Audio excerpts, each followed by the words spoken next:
ডিবিসির তরফ থেকে নিয়োগ বিজ্ঞপ্তি জারি হয়েছে, একদম নতুন নিয়োগ বিজ্ঞপ্তি জারি হয়েছে, যেখানে উচ্চ মাধ্যমিক যোগ্যতায় বিভিন্ন পোস্টে তোমাদের নিয়োগ করা হচ্ছে। তোমার যোগ্যতা যদি উচ্চ মাধ্যমিক হয়ে থাকে, তোমার যোগ্যতা যদি গ্র্যাজুয়েশন হয়ে থাকে, তাহলে প্রত্যেকে তোমরা আবেদন করতে পারবে। সম্পূর্ণ বিস্তারিত তথ্য এই ভিডিওর মাধ্যমে তুলে ধরা হবে। তোমাদের জব পোস্টিং ডিবিসি কলকাতাতেই হবে, অর্থাৎ হেড অফিসেই তোমাদের জব পোস্টিং হবে, কিন্তু আবেদন করতে পারবে যে কোনো রাজ্য থেকে, যে কোনো জেলা থেকে তোমরা আবেদন করতে পারবে, কিন্তু পোস্টিং তোমাদের হেড অফিস কলকাতাতেই হবে। তো সম্পূর্ণ বিস্তারিত তথ্য এই ভিডিওর মাধ্যমে তুলে ধরা হবে। অবশ্যই বলবো প্রত্যেকে ভিডিওটা শেষ পর্যন্ত দেখো, খুবই গুরুত্বপূর্ণ আপডেট তোমাদের দিতে চলেছি। তো চলো মূল পিডিএফ এ চলে যাচ্ছি, সেখান থেকে বিস্তারিত তথ্য তোমাদের কাছে তুলে ধরছি। তো দেখতে পাচ্ছ আমি পিডিএফটা ওপেন করে নিয়েছি। তো এখানে দেখো তোমাদের সম্পূর্ণ অনলাইনে আবেদন নেওয়া হচ্ছে। আবেদন শুরু হয়েছে 19শে জুন থেকে এবং আবেদনের শেষ তারিখ হচ্ছে 9ই জুলাই 2025। প্রত্যেকে আবেদন করতে পারবে।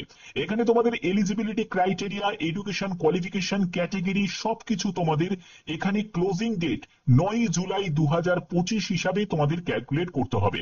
তোমরা কিভাবে জানতে পারবে যে তোমরা শর্টলিস্টেড হয়েছো, তার জন্য ডেট এন্ড টাইম প্রত্যেকে জানিয়ে দেওয়া হবে এবং কোন ডেটে তোমাদের ইন্টারভিউ হবে সেটাও তোমরা জানতে পারবে ডিবিসির অফিসিয়াল ওয়েবসাইটে।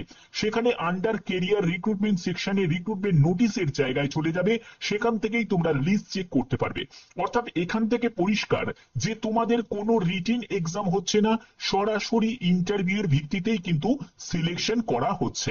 ঠিক আছে, এবার এখানে আর কি কি বলা হচ্ছে আমরা সবকিছু ডিটেলসে জানবো এই ভিডিওর মাধ্যমে।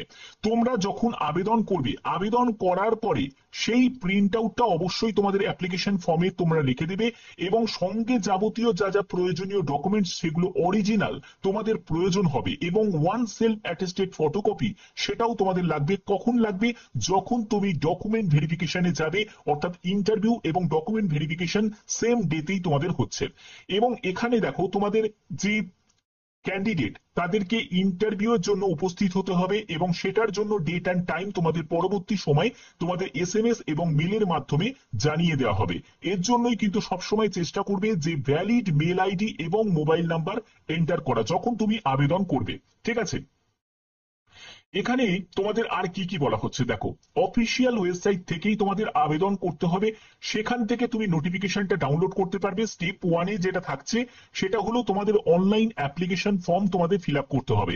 স্টেপ 2, যেখানে তোমাদের ফটোগ্রাফ, সিগনেচার এবং আদার যেসব রিলেভেন্ট ডকুমেন্টস গুলো আছে সেই সব ডকুমেন্টস গুলোকে তোমাকে আপলোড করতে হবে। স্টেপ 3, যেখানে প্রিভিউ দ্য অ্যাপ্লিকেশন ফর্ম, অর্থাৎ অ্যাপ্লিকেশন ফর্মটা তোমাদের প্রিভিউ করতে হবে। যা ডাটা বা এডিট করা যদি কোনো থাকে সেগুলো তুমি করে নিতে পারবে, কিন্তু পরবর্তী সময়ে একবার যদি তুমি সাবমিট করে দাও তাহলে তুমি কোনো রকম ভাবে আর এডিট করতে পারবে না। অবশ্যই বলছি এই জায়গাগুলো অবশ্যই তোমাদের খেয়াল রাখতে হবে। কোনো আবেদনমূলক কিন্তু লাগবে না।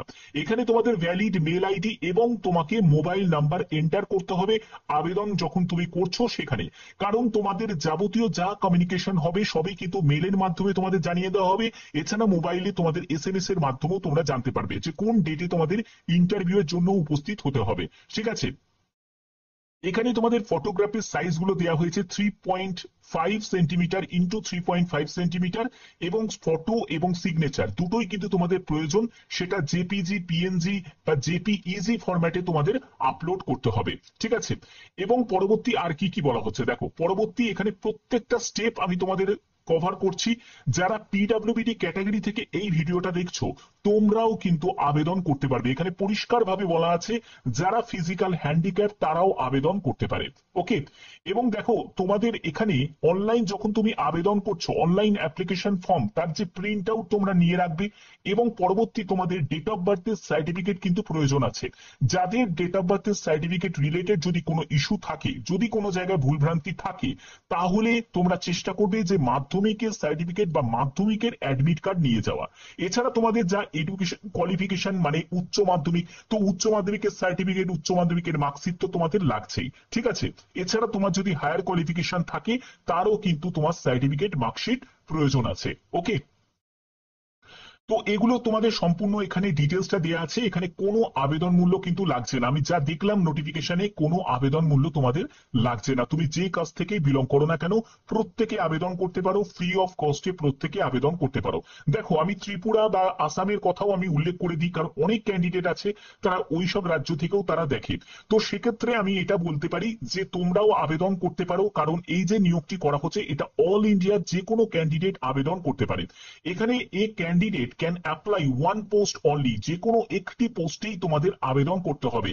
যদি এ candidate apply more than one post তাহলে কিন্তু সেটা তোমাদের রিজেক্ট করে দেওয়া হবে, কারণ একটা সেম ডেতেই কিন্তু ইন্টারভিউটা কন্ডাক্ট হবে সবকটা পোস্টে। এখানে একাধিক পোস্টে কিন্তু নিয়োগ করা হচ্ছে।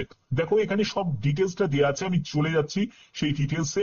দেখো প্রথম পোস্ট এখানে তোমাদের জুনিয়র এক্স রে টেকনিশিয়ান, এই পোস্টের জন্য উচ্চ মাধ্যমিক সায়েন্স ব্যাকগ্রাউন্ড নিয়ে করা থাকতে হবে এবং ডিপ্লোমা সার্টিফিকেট তোমাদের এক্স রে টেকনিশিয়ান বা রেডিওগ্রাফি নিয়ে, এবং 1 বছরের একটা অভিজ্ঞতার কথাও বলা হচ্ছে যদি তুমি এই পোস্টের জন্য আবেদন করতে চাও। পরবর্তী পোস্টটি হচ্ছে জুনিয়র হেলথ ইন্সপেক্টর, এই পোস্টের জন্য উচ্চ মাধ্যমিক পাস সায়েন্স ব্যাকগ্রাউন্ড নিয়ে থাকতে হবে এবং তোমাদের হেলথ ইন্সপেক্টরের একটা কোর্স ডিপ্লোমা বা সার্টিফিকেট তোমার থাকতে হবে এবং 1 বছরের অভিজ্ঞতার কথা বলা হচ্ছে। পরবর্তী হচ্ছে জুনিয়র ল্যাব টেকনিশিয়ান, এই পোস্টের জন্য আবেদন করতে গেলে উচ্চ মাধ্যমিক পাস সায়েন্স ব্যাকগ্রাউন্ড নিয়ে এবং তোমাদের যদি ডিএমএলটি করা থাকে 1 বছরের কোন ডিপ্লোমা বা সার্টিফিকেট যদি করা থাকে তাহলে তুমি আবেদন করতে পারবে। পরবর্তী post junior multipurpose health worker, এই পোস্টের জন্য উচ্চ মাধ্যমিক পাস প্রেফারেবলি যদি সায়েন্স ব্যাকগ্রাউন্ড থেকে হয়ে থাকো তাহলে ভালো হয় এবং তোমাদের training in public health and exposure public health activities এর যদি তোমার অভিজ্ঞতা থাকে তাহলে তোমাদের অগ্রাধিকার দেওয়া হবে, ঠিক আছে। এছাড়া তোমরা যদি শুধুমাত্র উচ্চ মাধ্যমিক যদি সায়েন্স ব্যাকগ্রাউন্ড নিয়ে পাশ করে থাকো তাহলেও আবেদন করতে পারবে। শুধু এই পোস্টার ক্ষেত্রে যারা উচ্চ মাধ্যমিক পাশ করেছো সায়েন্স নিয়ে তারা আবেদন করতে পারবে, এক্সট্রা কোনো কোয়ালিফিকেশন না হলেও আবেদন করা যাবে। ক্লিয়ার? আচ্ছা, পরবর্তী তোমাদের জুনিয়র কেমিস্ট, এই পোস্টের জন্য বিএসসি যোগ্যতা কেমিস্ট্রি অনার্স নিয়ে যদি করা থাকে এবং 1 বছরের অভিজ্ঞতা যদি থাকে তাহলে তুমি আবেদন করতে পারবে।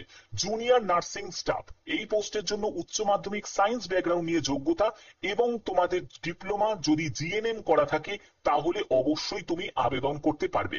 এর পরবর্তী পোস্ট হচ্ছে জুনিয়র ফার্মাসিস্ট গ্রেড 2, এই পোস্টের জন্য তোমাদের যে যোগ্যতা সেটা হলো উচ্চ মাধ্যমিক সায়েন্স ব্যাকগ্রাউন্ড নিয়ে এবং 2 বছরের যদি তোমার কোনো ডিপ্লোমা ফার্মেসি নিয়ে যদি কোর্স করা থাকে অবশ্যই তুমি এলিজিবল। এর পরবর্তী পোস্টই হচ্ছে তোমাদের ফিজিওথেরাপিস্ট, এই পোস্টের জন্য উচ্চ মাধ্যমিক পাস যোগ্যতা। দেখো এখানে কিন্তু সায়েন্স ব্যাকগ্রাউন্ড না আর্টস ব্যাকগ্রাউন্ড না কমার্স ব্যাকগ্রাউন্ড, তুমি যদি উচ্চ মাধ্যমিক যদি পাশ করে থাকো তাহলেই হবে, কিন্তু তোমার ফিজিওথেরাপি নিয়ে 2 বছরের একটা ডিপ্লোমা করা থাকতে হবে, ফিজিওথেরাপি নিয়ে তোমাদের ডিপ্লোমা করা থাকতে হবে এবং 2 বছরের কোনো অভিজ্ঞতা থাকতে হবে কোনো অর্গানাইজেশনে ফিজিওথেরাপিস্ট হিসাবে কাজ করার, ঠিক আছে। অর্থাৎ এখানে যে কোনো শাখায় উচ্চ মাধ্যমিক পাশ হলেও আবেদন করা যাবে। ক্লিয়ার করতে পারলাম প্রত্যেকটা পোস্ট তার জন্য যোগ্যতা কি কি লাগবে।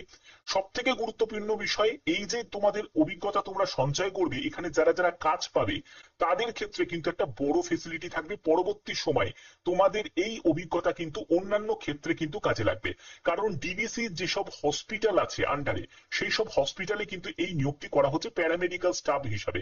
এখানে প্রথমে 1 বছরের একটা পিরিয়ডে থাকবে, তারপরে এক্সটেন্ডেড অ্যানাদার ম্যাক্সিমাম 2 ইয়ার্স তোমাদের এক্সটেন্ডেড হবে, অর্থাৎ তোমাদের 3 বছর কিন্তু এখানে একটা কাজ করার সুযোগ তোমরা পাচ্ছ।